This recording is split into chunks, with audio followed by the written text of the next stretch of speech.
আসসালামু আলাইকুম। জুলাই রেভলিউশনারি অ্যালায়েন্সকে ধন্যবাদ যে আজকের এই আলোচনাটা আয়োজন করার জন্য। কারণ এখানে যারা উপস্থিত আছেন প্রায় সবাই কোনো না কোনোভাবে আমরা অংশ নিয়েছি জুলাই গণ অভ্যুত্থানে, এবং এখনও 2 বছর পরে অনেকগুলো আনস্যাটলিং বিষয় আছে, সেগুলো নিয়ে আমাদেরকে আলাপ করতে হচ্ছে। আমি সামান্য 2-1টা কথা বলবো যেগুলো ইতিমধ্যে আলোচনা এসছে, সে ব্যাপারে আমার 2-1টা মতামত শুধু দিতে চাই। প্রথমত আমি আপাকে ধন্যবাদ জানাই যে উনি একটা কনসেপ্ট পেপার এখানে হাজির করেছেন, এবং ওনার যতটুকু বক্তব্য আমি শুনলাম, উনি এখানে ভিকটিম সেন্ট্রিক একটা ফ্রেমওয়ার্কের কথা বলেছেন এবং ট্রমা হিলিংয়ের কথা বলেছেন। এটা আমার জন্য একটু আমার পছন্দ হয়েছে, এই কারণে যে এই বিষয়ে যে আলোচনাগুলো মেইন স্ট্রিম কিছু কিছু মেইন স্ট্রিম পত্রপত্রিকায়, কিংবা আমি ইদানিং বলি যে রুদালি মিডিয়া, যারা কান্না করতে করতে হাসানুল হক ইনুর মামলার রায় লেখে, সেখানে এই বিষয়গুলো নিয়ে যে ধরনের আলাপ, তার চেয়ে এটা একটু ডিফারেন্ট একটা ইন্টারভেনশন ছিল। এই কারণে আমি তাকে সাধুবাদ জানাতে চাই। আপনারা দেখবেন যে আমাদের দেশের ট্রুথ অ্যান্ড রিকনসিলিয়েশন খুব সুন্দর ভারী একটা শব্দ, শফিক ভাই কিছু কিছু বলেছেন, কিংবা ট্রানজিশনাল জাস্টিস, এটাও একটা খুব অ্যাস্থেটিক, শুনতে খুব অ্যাস্থেটিক লাগে, কিন্তু মনে হচ্ছে যেন আমাদের দায়, আমাদের ঠেকা। আমরা রিকনসিলিয়েশন নিয়ে তাদের কাছে যাব এবং লাল গালিচা সংবর্ধনা দিয়ে নিয়ে আসবো বাংলাদেশে। ব্যাপারটা তো এরকম হবে না। সাউথ আফ্রিকার উদাহরণ দেওয়া হয় এবং খুবই চেরি পিকিং করে উদাহরণ দেওয়া হয়। যারা এই উদাহরণগুলো দেন বাংলাদেশের ট্রুথ অ্যান্ড রিকনসিলিয়েশনের, আমার ধারণা তাদের প্রতি শ্রদ্ধা রেখে বলছি, তারা ওখানকার ইতিহাসটা খুব ভালো করে খেয়াল করছেন না। ট্রুথ অ্যান্ড রিকনসিলিয়েশন এখানে 1994 সালে অ্যাপার্থাইডের পতন ঘটেছে সাউথ আফ্রিকায়। অন্তত 1984 সাল থেকে, 80-র দশক থেকে যে সেটলার যে পার্টিটা ছিল, সেটলার কলোনিয়াল যে পার্টিটা ছিল, ন্যাশনাল পার্টি, তারা 1980-র দশক থেকে দেন দরবার করা শুরু করেছে কোন মডেলে তারা রিকনসিলিয়েশন করবে। তাদের যে ভুল হচ্ছে, তারা যে অপরাধ করছে, সেটা তখন থেকেই তারা এক ধরনের ব্যাকডোরে এই নেগোসিয়েশনগুলো চলছিল, এবং সেটা 1990 দশকের পর আরো তীব্র হয়েছে। কিভাবে নেলসন ম্যান্ডেলাকে ছাড় দেওয়া হবে, জেলখানা থেকে মুক্ত করা হবে, এইসব আলোচনা 90 দশক থেকে ছিল, এবং শেষ পর্যন্ত 1994 সালে এসে তারা ট্রুথ স্বীকার করার পরে রিকনসিলিয়েশনের আলোচনাটা এসছে। আমাদের এখানে ট্রুথ তো এখানে কোনো বালাই নাই। আমার কাছে মনে হচ্ছে ট্রুথ অ্যান্ড রিকনসিলিয়েশন নামে যে আলোচনাটা হচ্ছে, এটা আসলে ডিনায়াল অ্যান্ড রিহ্যাবিলিটেশন। এখানে কোনো ট্রুথ অ্যান্ড রিকনসিলিয়েশন আলাপ হচ্ছে না, এটা হচ্ছে ডিনায়াল অ্যান্ড রিহ্যাবিলিটেশন। কোনো রকম ট্রুথ স্বীকার করা হবে না, রিকনসিলিয়েশনের নামে তারা রিহ্যাবিলিটেট করতে চাচ্ছে, এবং পত্রিকায় লেখা হচ্ছে দেশে সহি বিরোধী দল নেই, এজন্য তাদের ফেরত আসা উচিত। খুবই আশ্চর্যজনক ব্যাপার। কিন্তু এ কারণে আমার কাছে মনে হয় যে সাউথ আফ্রিকা, আপনারা মনে রাখবেন, ওই ট্রুথ অ্যান্ড রিকনসিলিয়েশনের পরেও যে পার্টিটা একটা স্ট্রাকচারাল ম্যাসাকার কিংবা ভায়োলেন্স চালিয়ে গেছে সাউথ আফ্রিকান পিপলের উপরে, তারা বিলুপ্ত হয়ে গেছে 1997 সালে। ন্যাশনাল পার্টি 1997 সালে বিলুপ্ত হয়ে গিয়েছিল। এরপরে তারা আরেকটা নতুন পার্টি করেছিল নিউ ন্যাশনাল পার্টি নামে, সেটাও 2005 সালে বিলুপ্ত হয়ে গেছে।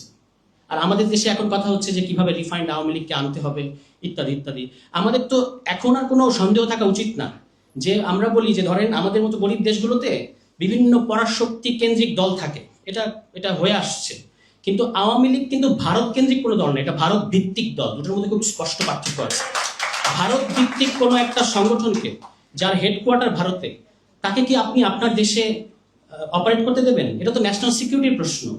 এবং আওয়ামী লীগ নিয়ে ইস্যুটা শুধু তাদের কৃতকর্ম না, আওয়ামী লীগ নিয়ে ইস্যুটা হচ্ছে তারা ভবিষ্যতে যে কাজগুলো আমাদের সাথে করতে চায়। তারা এখনো বলছে জুলাইকে ঝুলাই, তারা ঝুলাবে আমাদেরকে, তারা এটাকে একটা টেরোরিস্ট কু হিসেবে দেখে, জঙ্গি উত্থান হিসেবে দেখে। এই কাজগুলো করার পরে তারা দাবি করতে চায় যে তাদেরকে এখানে আমাদের জায়গা দিতে হবে, এবং তাদের পক্ষে বিভিন্ন রুদালি ব্যক্তিত্ব, রুদালি ব্যাপারটা আপনারা জানেন যে মহাশ্বেতা দেবীর একটা বিখ্যাত গল্প, এটা যে ভাড়া করে যারা কান্নাকাটি করে, এই ধরনের রুদালি লোকজন কিন্তু অভাব নাই, তারা কান্নাকাটি করছে প্রতিদিন মেইন স্ট্রিম মিডিয়ায়। তো এটা হচ্ছে একটা ব্যাপার। আবার আরেকটা জিনিস বলে আমি শেষ করি।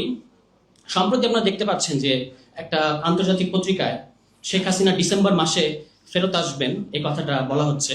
তো আমাকে ফারুকি ভাই মনে করে দিলেন যে ডিসেম্বর মাস আত্মসমর্পণের জন্য খুব ভালো মাস, কিন্তু কথা হচ্ছে যে কেন আগে না, আরো আগে কেন না? আপনি আরো আগে আসেন, আমরা রেডি।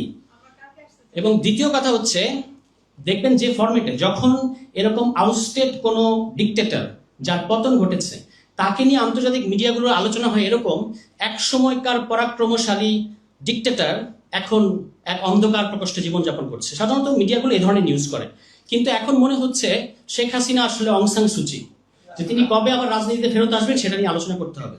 তার রাজনৈতিক পরিকল্পনা কি, এটা নিয়ে জানতে চাচ্ছে রয়টার্স সহ কিছু কিছু মিডিয়া।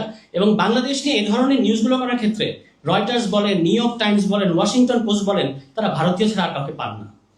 কারণ কারণ এই যে এই নিউজটাও যিনি করলেন এটাও কিন্তু একজন ভারতীয়। ফলে এগুলো নিয়ে আমাদের খুব বেশি আমার মনে হয় বিচলিত হওয়ার কিছু নাই। আপনারা এটা নিশ্চিত থাকতে পারেন, শতভাগ নিশ্চিত থাকতে পারেন, শেখ হাসিনার তালব্য স বাংলাদেশে আসবে না, তার এই সাহস নেই। আর যদি তিনি আসেন তাকে ফাঁসির কাষ্ঠ বা ফাঁসির যে আমাদের যে দড়ি সেটাকে ফেস করতে হবে, এর বাইরে কোনো আলোচনা নাই। বাংলাদেশে এত বড় একটা ম্যাসাকার ঘটিয়ে সেটাকে অস্বীকার করে তারপর আপনি আবার বাংলাদেশের রাজনীতিতে আসবেন এবং বলবেন যে অমুকের অমুক অমুক ব্যক্তিদের আমার হিটলিস্ট আছে, এটা হবে না। কাজেই আমি আপনাদেরকে সাধুবাদ জানাই এবং এখানে যারা আছেন প্রত্যেকে আসলে বিভিন্ন রাজনীতির বাইরে জুলাইকে যেভাবে আপনারা আটফোল্ড করে চলেছেন এটা আসলে আমাদেরকে সামনে পথ দেখাবে। এবং আমি মনে করি যে সেই হাওয়ার্ড জিন যে কথাটা বলতেন আর কি, যে খুব বেশি হেরোইক মাস্টার মাইন্ড সুলভ কাজ আমাদের দরকার নাই, কিন্তু আমাদের যে মিলিয়নস অফ পিপল আমরা যারা আছি প্রত্যেকে এক একজন যে সাক্ষী দিচ্ছি যে ঘটনাটা জুলাই ঘটেছে এটাই যথেষ্ট। এটাই শেখ হাসিনা এবং আওয়ামী লীগের বাংলাদেশের রাজনীতির আর কোনো সুযোগ নাই। আপনি দেখবেন যে ওরা খুব গর্ব করে বলতো যে শেখ হাসিনা তথা আওয়ামী লীগ বা আওয়ামী লীগ হচ্ছে বাংলাদেশ ইতিহাসের নির্মাতা, সমস্ত গণ অভ্যুত্থান তারা নেতৃত্ব দিয়েছে। কিন্তু এটাও আপনারা গর্ব করতে পারেন এখানে যারা আছেন, আমরা যারা আছি, যে বাংলাদেশের ইতিহাসের এবং সম্ভবত 21 শতকের দুনিয়ার সবচেয়ে তীব্র সবচেয়ে ব্যাপক গণ অভ্যুত্থানের মধ্য দিয়ে আওয়ামী লীগের ভারতে বিদায় ঘটেছে। এই ইতিহাসটা আমরা তৈরি করেছি, ফলে এটা নিয়ে আমাদের মধ্যে কোনো হীনমন্যতা থাকার কোনো সুযোগ নাই।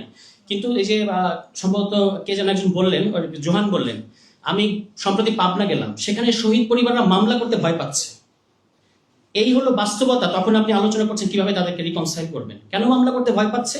কারণ যিনি পয়েন্ট ব্ল্যাঙ্ক গুলি করেছেন আওয়ামী লীগের যে নেতা, সে নেতা এখন শেল্টার পাচ্ছে। এই কথাটা পাবনায় দাঁড়িয়ে আমি বলেছি বলে এখনকার সরকারি দলের ওনারা আমার বিরুদ্ধে মিছিল করে বলেছে আমি পাবনায় অবাঞ্ছিত। ঠিক আছে, তো এই জিনিসগুলো তো এখন আমাদের মধ্যে আছে। তো এর মধ্যে আমরা কিভাবে আওয়ামী লীগকে রিকনসাইল করবো? আওয়ামী লীগ যদি একটা বড় আকারের এখানে ম্যাসাকার আবার না ঘটায় তাহলে আওয়ামী লীগের বাংলাদেশে কোনো সুযোগ আছে বলে আমি মনে করি না। এবং আমরা আমাদের জীবদ্দশায় আমি এটা আপনাদেরকে বলতে পারি যে ডোন্ট র্যাক জামাত, এখানে জামাতকে টেনে আনা হয়, দুই সেপারেট জিনিস, দুটো নিয়ে আমরা আলাদা আলোচনা করব। কিন্তু আওয়ামী লীগের প্রসঙ্গ যখন এখানে আসবে তখন আওয়ামী লীগের বাংলাদেশে আর কোনো নো এন্ট্রি, এই ব্যাপারে আমাদের খুব পরিষ্কার অবস্থান। যতদিন আমরা জীবিত আছি বাংলাদেশে এখানে আওয়ামী লীগের কোনো সুযোগ নাই। আর 1971 নিয়ে যারা বিতর্কিত মন্তব্য করবে, যারা অস্বীকার করবে, আমি মনে করি তাদেরও বাংলাদেশে কোনো রাজনৈতিক ভবিষ্যৎ নাই এবং এখন এটা কেউ পাবলিকলি করেও না, কারণ এই দুঃসাহস নাই। 1971 বাংলাদেশের ফাউন্ডেশন এবং এটারই ধারাবাহিকতায় 24 ঘটেছে আমরা এরকম মনে করি। আজকে কারোর পক্ষে এটা বলা সম্ভব না 1971 সালে এটা ভারতীয় ষড়যন্ত্র ছিল। যারা ওই সময় যাদের বিতর্কিত ভূমিকা আছে তারাও আজকে দ্যাট টুইন কন্টে স্বীকার করতে বাধ্য হয় যে বাংলাদেশের মুক্তিযুদ্ধকে তারা স্বীকার করতে বাধ্য হয়। এটার কোনো ভিন্ন কোনো বাস্তবতা বাংলাদেশে নাই। সুতরাং আওয়ামী লীগ জুলাইকে বলবে যে জুলাই সন্ত্রাস কিংবা মার্কিন ব্যাকড একটা ইসলামিক কু, এসব বলে তারা বাংলাদেশের রাজনীতিতে আবার নতুন করে আসবে এবং আমাদের উপর আবারও গণহত্যা চাপিয়ে দেবে, এটা বাংলাদেশে হতে যাচ্ছে না। সবাইকে ধন্যবাদ, ভালো থাকবেন, আসসালামু আলাইকুম।